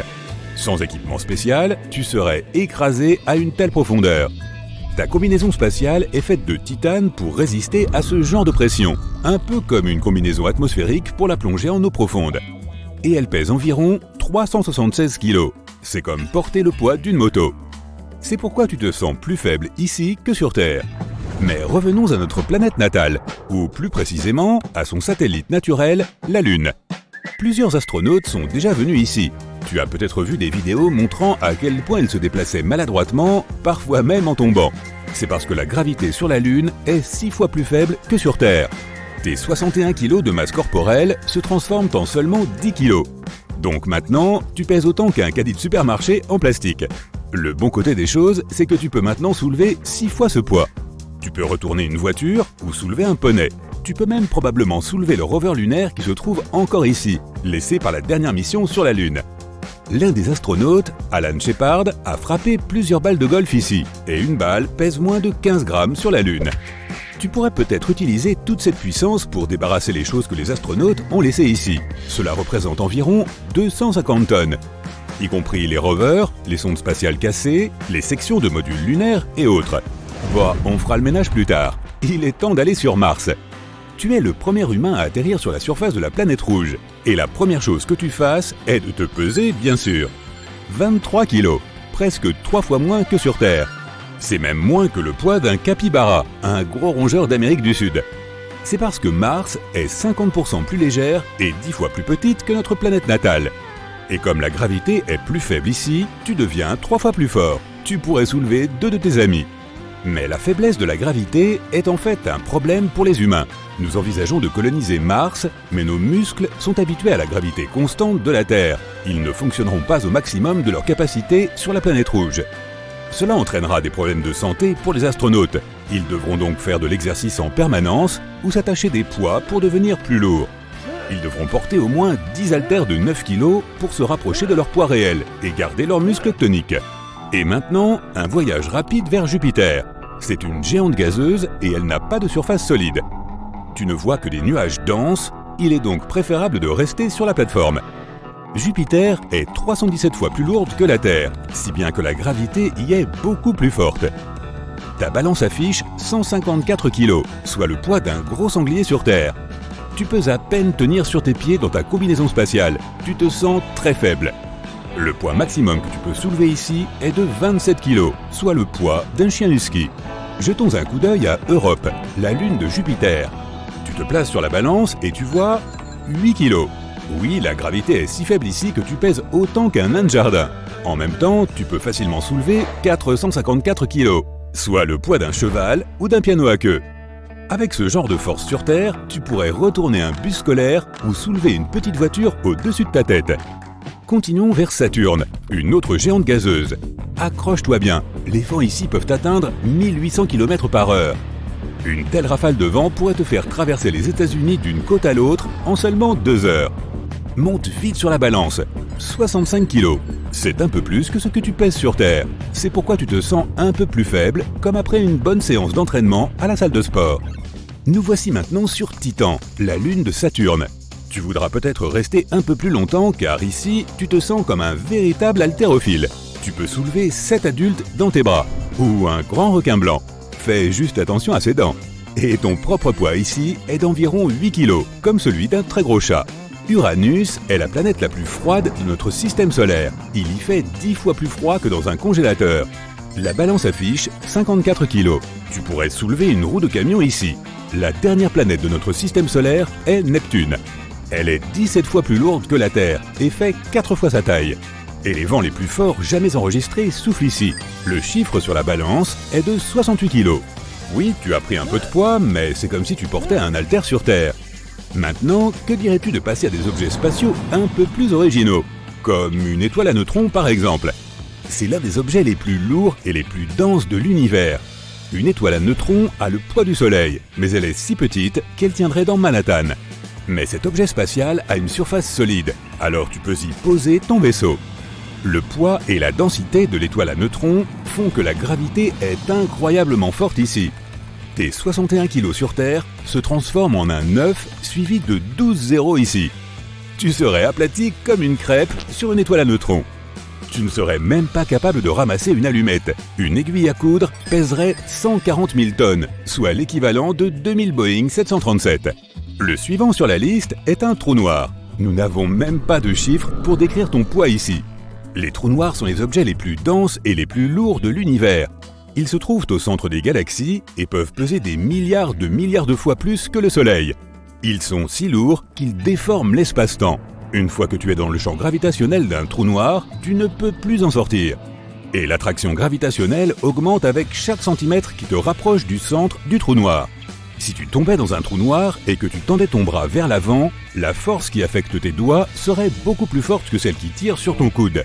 Et ta main s'étirerait comme un spaghetto. Ton poids est infini ici, et ta force est infiniment petite. N'espère même pas soulever un seul atome ou photon de lumière ici. Bon, ça suffit, rentrons à la maison.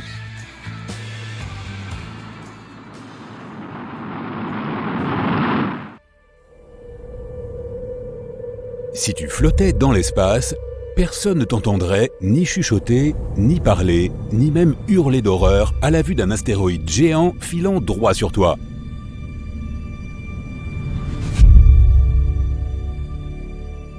Ce n'est pas seulement parce que tu serais loin de la Terre, mais le son a besoin de matière pour se propager.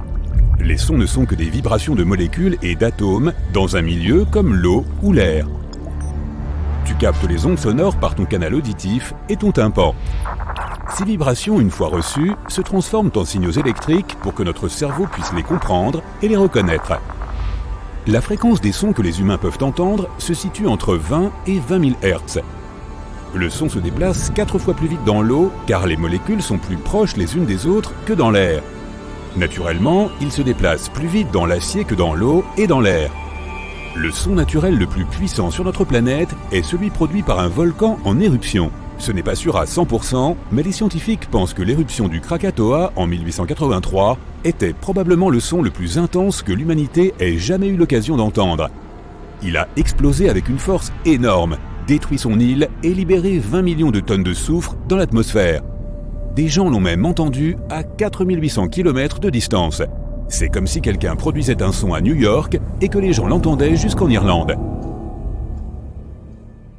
Le son peut prendre de nombreuses formes, mais les humains le connaissent surtout sous la forme d'ondes de pression qui se déplacent dans l'air. Le son se déplace plus lentement à travers les gaz lourds et l'air froid. Il se déplace plus rapidement dans les gaz plus légers, par exemple l'hélium. Il n'y a pas d'eau ni d'air dans l'espace, donc le son n'a rien à parcourir. Notre atmosphère est composée de 10 billions de billions d'atomes. C'est comme une soupe très épaisse et cela permet au son de se propager. Il n'y a que 10 atomes par mètre cube dans l'espace. Cela signifie que l'espace est vide et silencieux. Mais ça n'a pas toujours été le cas. L'univers a entre 10 et 20 milliards d'années. Il est apparu à la suite du Big Bang. Cet événement ne fut pas l'explosion d'un point unique et précis de l'espace, mais plutôt l'apparition de l'espace même, partout dans l'univers et au même moment. À l'époque, l'univers était comme une boule de plasma chaud. Il était beaucoup plus épais qu'aujourd'hui et le son pouvait donc le traverser. En se développant, l'univers produisait des ondes de choc, et celles-ci, à leur tour, produisaient un grondement cosmique bien plus grave que ce que nos oreilles peuvent normalement entendre. Ce sont les tout premiers sons que l'univers a produits à l'époque où il était encore en formation. Les scientifiques les ont décodés et adaptés à nos oreilles. Avec le temps, l'univers s'étendait. Aujourd'hui, il est beaucoup plus grand, plus vide et plus silencieux. Mais c'est une bonne chose pour nous. Si le son se déplaçait facilement dans l'espace, nous entendrions constamment les explosions, les craquements, les rumeurs et autres sons que les corps spatiaux produisent en permanence. Le Soleil n'est pas silencieux. Ceci est le son des vibrations créées par ses diverses projections, éruptions et autres activités. Le Soleil crée des billions et des billions de watts d'énergie sonore. C'est comme une pulsation, un battement de cœur faible. Cela permet aux chercheurs de découvrir ce qui se passe à l'intérieur du Soleil et de comprendre ses différentes couches. Si ces sons nous parvenaient sur Terre, ce serait comme d'entendre constamment un marteau-piqueur en marche. Si avec l'un de tes amis, vous vous promeniez sur la surface de la Lune, vous ne pourriez pas vous entendre parler. Pas d'air, pas de son. Mais cela ne veut pas dire que la Lune elle-même ne produit aucun son. Lorsque le premier vaisseau spatial s'est posé sur la Lune, il a provoqué des impacts qui ont ensuite donné lieu à des tremblements de Lune. Les scientifiques ont sauté sur l'occasion et mesuré les vibrations qui traversaient la Lune à ce moment afin de comprendre sa structure interne. Ils se sont rendus compte que les vibrations provoquées duraient plus longtemps que prévu, et plus longtemps que toutes les vibrations similaires sur Terre. C'était comme si ces tremblements de Lune produisaient un son de cloche. Lors d'un tremblement de terre, l'humidité du sol agit comme une éponge. Elle absorbe l'énergie des ondes qui se propagent jusqu'à ce que leurs effets prennent fin. C'est pourquoi on dit que c'est l'eau qui finit par arrêter un tremblement de terre. La Lune est sèche, comme un gros rocher compact. Les séismes lunaires sont moins intenses. Mais comme il n'y a pas d'eau pour les arrêter, les vibrations vont et viennent plus librement. La roche les arrête à un moment donné, bien sûr, et c'est à ce moment-là que le tintement s'arrête lui aussi. Voyons maintenant ce qu'il en est du son sur différentes planètes. Neptune, Uranus et Saturne sont principalement constitués d'hélium et d'hydrogène. Ces gaz sont bien plus légers que l'atmosphère de notre planète. Donc ta voix y serait généralement d'un son plus aigu. Mais chaque planète a ses couches propres et cela fait une différence pour le son. Neptune a ses profondeurs obscures, Uranus ses nuages de méthane, mais elles sont toutes de glaciales, faites de gaz, et ont des particules de glace dans leur atmosphère. Saturne, qui est aussi une géante gazeuse, connaît des tempêtes violentes et furieuses. Titan, la plus grande lune de Saturne, est d'après ce que nous savons, la seule à posséder une véritable atmosphère. Elle est plus épaisse que celle que nous avons sur Terre, il y fait très froid et il y pleut du méthane liquide. En 2005, des scientifiques ont envoyé le vaisseau spatial Huygens enregistrer un son incroyable et qui te serait très familier. Le bruit du vent, mais à des milliards de kilomètres de nous, sur Titan. Si tu te trouvais sur cette lune, tu pourrais même entendre un son rappelant une chute d'eau. Mais en réalité, il s'agit de l'écoulement du méthane liquide. Passons à Jupiter. Elle n'a pas non plus de surface solide. Elle est faite d'un gaz qui devient plus dense à mesure que l'on s'enfonce dans ses profondeurs. À un moment donné, il se transforme même en liquide. Le son est différent dans chacune de ses couches. Jupiter est en fait une planète assez bruyante et elle produit des sons étranges comme d'intenses tempêtes radio accompagnées d'éclairs puissants. Si tu y étais, tu entendrais des échos d'échos allant et venant sans fin. Mars. Son atmosphère est beaucoup moins dense que celle de la Terre, ce qui signifie qu'il n'y a pas beaucoup de molécules au travers desquelles le son peut se propager. Les vents peuvent y être assez violents, comme nos ouragans, mais sur Mars, ils donnent plutôt l'impression d'une douce brise. Tu n'entendrais pas forcément une tempête. Tu n'entendrais peut-être que les grains de poussière soulevés venant s'écraser sur ta combinaison spatiale.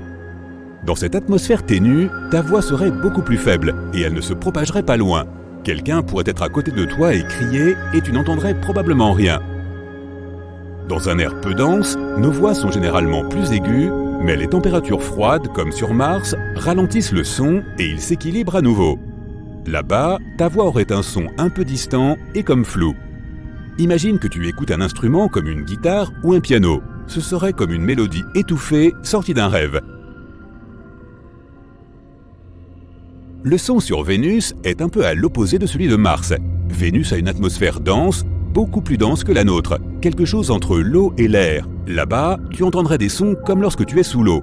L'environnement y est peu différent avec ses 482 degrés Celsius et ses 100 tonnes de pression atmosphérique. Mais disons que si tu as une combinaison spatiale magique qui te protège, tu ne seras pas écrasé ou brûlé. Sur Vénus, tu entendrais le tonnerre. Il y a 40 ans, un engin spatial a atterri avec succès à sa surface et a réussi à tenir presque 1 heure avant de s'éteindre. Il a capté ces sons étonnants de vent puissant. Si tu te mettais à parler sur Vénus, ta voix serait d'abord plus grave à cause de l'atmosphère dense. Mais elle serait ensuite plus aiguë car l'air chaud augmente la vitesse du son. Elle serait un peu déformée et étouffée, tout comme le bruit du tonnerre autour de toi. Mercure est un corps rocheux sans atmosphère. Du coup, se tenir à sa surface et parler serait comme essayer de parler en flottant dans l'espace. Inutile. Ce sont des conditions de quasi-vide, ce qui pourrait nous faire penser qu'il n'y a aucun son sur Mercure. Pourtant, tu peux en entendre, mais pas dans l'air. C'est dans les pierres. Pose ton oreille contre le sol. Peut-être qu'un séisme se prépare. L'univers est entièrement interconnecté par la lumière. La lumière peut aller n'importe où, depuis n'importe quel point de l'espace, mais pas le son. Donc, non seulement nous avons une planète qui permet la vie, mais elle offre aussi tout un éventail de sons différents. Même sans nous, la Terre ne serait pas silencieuse. Une légère brise caressant doucement la cime des arbres, des tremblements de terre, des volcans, des déserts. L'océan avec ses vagues à la surface et ses bruits effrayants dans les profondeurs. Là-haut, c'est un mystère muet, mais ici-bas, c'est vraiment magique.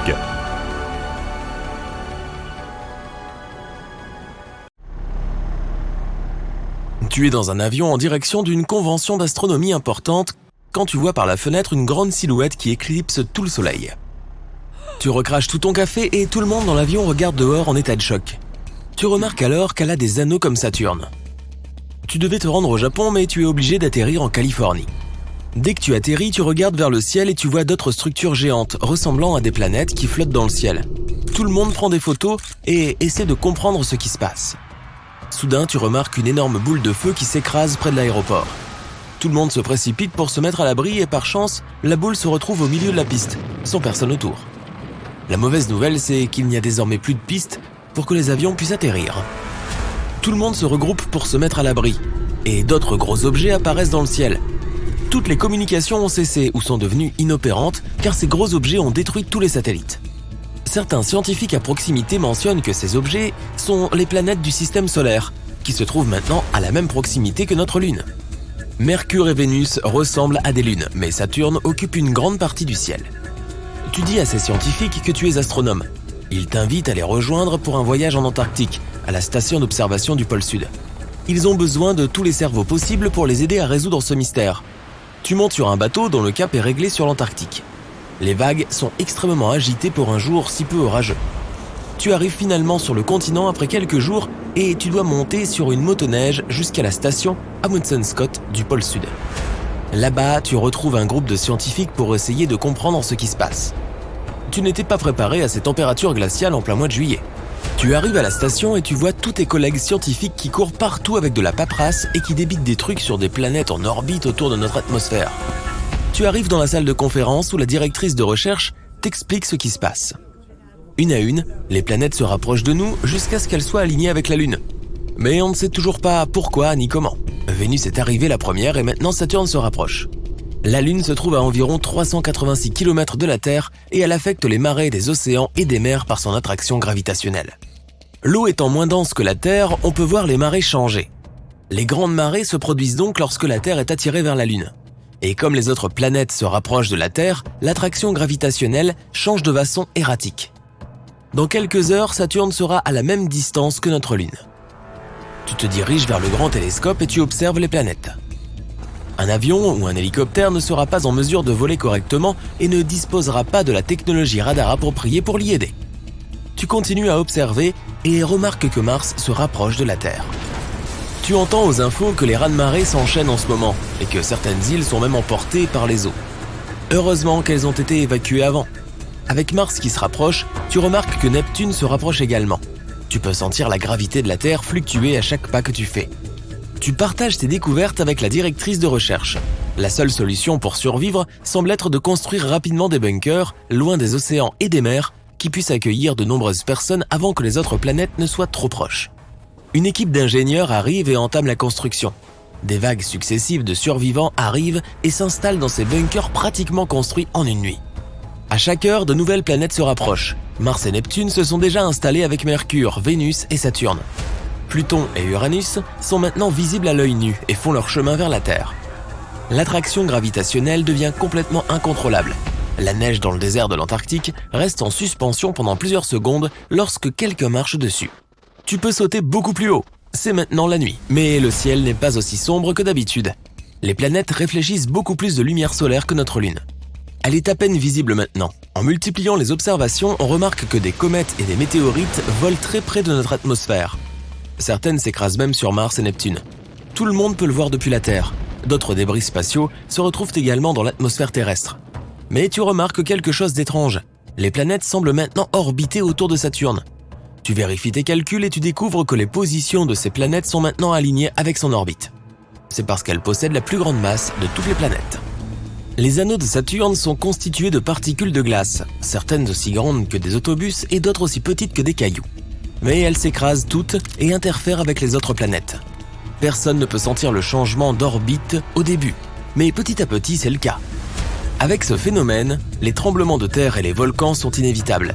C'est pourquoi tout le monde fait ses bagages et est prêt à fuir, toi y compris. L'Antarctique a des dizaines de volcans cachés sous ses glaces. Certains sont souterrains, tandis que d'autres se trouvent tout juste à la surface. L'attraction gravitationnelle de Saturne est beaucoup plus forte que celle de la Terre sur la Lune. Le noyau interne réagira donc beaucoup plus intensément et déclenchera des tremblements de terre et des éruptions volcaniques. Tout le monde fait ses bagages très rapidement et se dirige vers les hélicoptères pour s'envoler vers l'Afrique du Sud. Les hélicos ont été conçus pour suivre une trajectoire directe sans avoir besoin de radar pour les guider. Tu arrives au sud de l'Afrique, qui est en grande partie recouvert d'eau. L'hélico t'emmène plus près du centre. Puis, tu te rends dans le désert du Sahara. Une surface plane, sans rien autour, sera la meilleure option pour votre sécurité. Mais tu regardes dans le ciel et tu vois une autre planète qui se rapproche. C'est Jupiter, la plus grosse planète de notre système solaire. Si la Terre avait la taille d'un raisin, alors Jupiter aurait la taille d'un ballon de basket. Elle s'approche rapidement. De nombreuses autres planètes lui font automatiquement de la place, y compris Saturne. Tu es sur la route du Sahara, même s'il faudra des jours pour l'atteindre en voiture. Le ciel est sombre pendant la journée car la plupart des planètes bloquent le ciel. Tu arrives finalement dans le désert du Sahara avec d'autres scientifiques et, à ta grande surprise, une ville entière a été érigée en un mois seulement, lorsque les planètes ont commencé à apparaître. Tu t'installes dans ton dortoir mais tu as encore beaucoup de travail à faire. Quelques jours plus tard, Jupiter pénètre dans l'atmosphère et nous éclipse complètement. Cependant, la Terre est maintenant en rotation autour d'elle. Et c'est beaucoup plus rapide que de tourner autour du Soleil, puisque Jupiter est plus petite. Mais comme Saturne est aussi grande, la Terre est balancée d'orbite en orbite, comme deux personnes jouant à un jeu de raquettes. Ainsi, avec ce phénomène, les habitants de la Terre expérimentent des forces gravitationnelles différentes de temps en temps. Les raz-de-marée deviennent de plus en plus forts, et des volcans entrent en éruption partout. Comme le noyau de la Terre se réchauffe, la température sur Terre change également. Et avec un manque de lumière solaire la plupart du temps, une grande partie de la vie végétale a du mal à suivre. Les récoltes sont plus difficiles à cultiver avec la lumière naturelle du soleil. Les gens se tournent donc vers l'éclairage artificiel et les serres. Les voyages aériens et spatiaux sont impossibles.